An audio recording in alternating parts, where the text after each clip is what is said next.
Assalamualaikum warahmatullahi wabarakatuh. Well, hello people.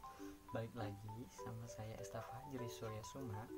Saya perwakilan dari kelompok 2. Pada kesempatan kali ini saya akan mereview beberapa materi yang telah kita pelajari dalam rangka untuk memenuhi tugas ujian tengah semester. Nah, adapun teman-teman saya dari kelompok 2 yang bertugas di balik layar, seperti Rizka Nur Fauzia, Masyafa Putri Oktariani, dan Raja Tirta Samudra. Adapun rekan saya nanti akan menyampaikan materi selanjutnya setelah saya, yaitu Rio Mahendra. Oke, baik. Tanpa berlama-lama lagi, mari kita langsung masuk ke dalam pembahasan. Sistem informasi dan manusia. Nah, apa sih definisi dari sistem informasi dan manusia? Sistem informasi dan manusia adalah sistem yang bertugas untuk mengumpulkan dan memelihara data yang menjelaskan sumber daya manusia, mengubah data tersebut menjadi informasi, dan melaporkan informasi itu kepada pemakai, di mana data-data yang diperoleh tersebut merupakan data yang dibutuhkan oleh sebuah perusahaan untuk meningkatkan sumber daya manusia. Adapun tujuan belajarnya, agar dapat memahami tentang dasar-dasar sistem informasi yang berdampak pada pribadi kita, perusahaan, dan bagaimana kita hidup, belajar, bermain, bekerja, bahkan bersosialisasi. Adapun contohnya, industri parking saat ini sering kita rasakan. Mereka berinovasi dengan menggunakan sistem informasi di berbagai rantai nilai, mulai dari masuk sampai keluar, lalu kemudian pembayaran agar mempercepat proses antrian. Nah, itu untuk sistem informasi dan manusia. Selanjutnya ada sistem informasi dan bisnis. Pengertian sistem informasi dan bisnis merupakan kumpulan teknologi informasi yang memiliki kesatuan antar satu dengan yang lainnya dan ditunjukkan untuk kepentingan jual beli produk atau jasa. Keberadaan sistem informasi dan bisnis ini tentunya vital dan tidak akan terlepas dari aktivitas para pebisnis. Selanjutnya ada sistem informasi dan bisnis. Pengertian sistem informasi dan bisnis merupakan kumpulan teknologi informasi yang memiliki kesatuan antar satu dengan yang lainnya dan ditunjukkan untuk kepentingan jual beli produk atau jasa. Keberadaan sistem informasi dan bisnis ini tentunya vital dan tidak akan terlepas dari aktivitas para pebisnis. Selanjutnya, pembahasan selanjutnya adalah teknologi informasi dan komunikasi atau yang biasa kita sebut dengan TIK. TIK sebagai bagian dari ilmu pengetahuan dan teknologi secara umum merupakan semua teknologi yang saling berhubungan, pengambilan, pengumpulan, pengelolaan, penyimpanan, dan informasi.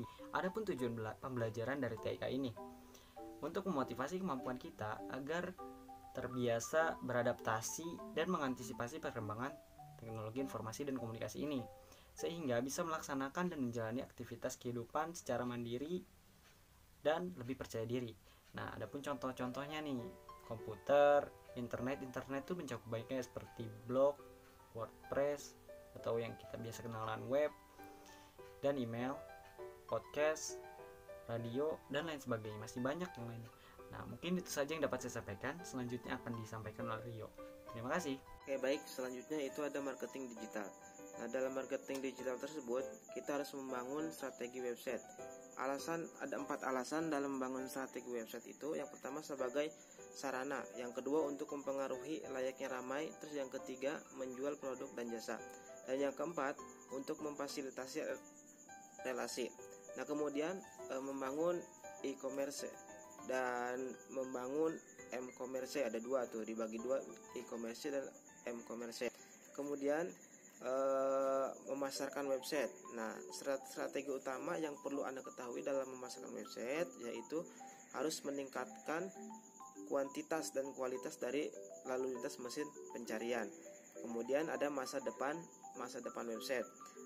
Nah, masa depan website tersebut yaitu jauh lebih terintegrasi dengan paket pengiriman dengan portal pembayaran melalui digital, yaitu manajemen sistem informasi dan perusahaan. Di dalam manajemen informasi perusahaan tersebut yaitu ada sebuah manajemen finansial.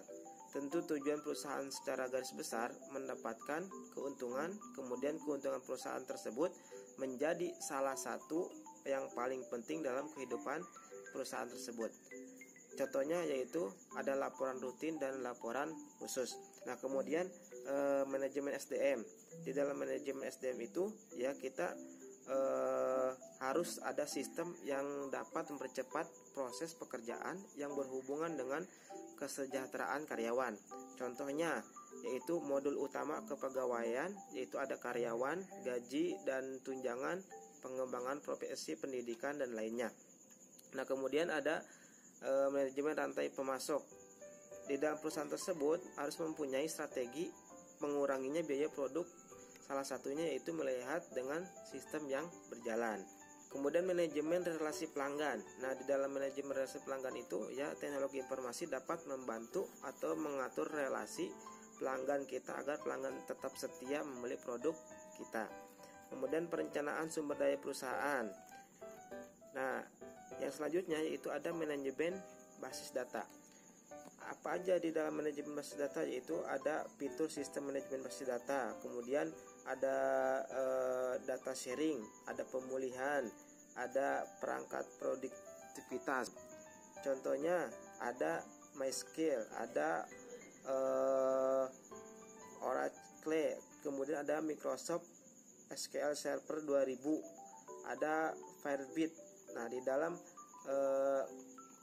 manajemen basis data itu ya untuk merupakan yang sangat penting, suatu yang sangat penting, kumpulan data yang terinterorganisasi dan terhubung satu sama lain disebut dengan adanya yaitu basis data. Agar apa? Agar untuk memudah diperiksa dan dimanfaatkan, basis data perusahaan tersebut harus rapi dan harus lengkap dan sistematis.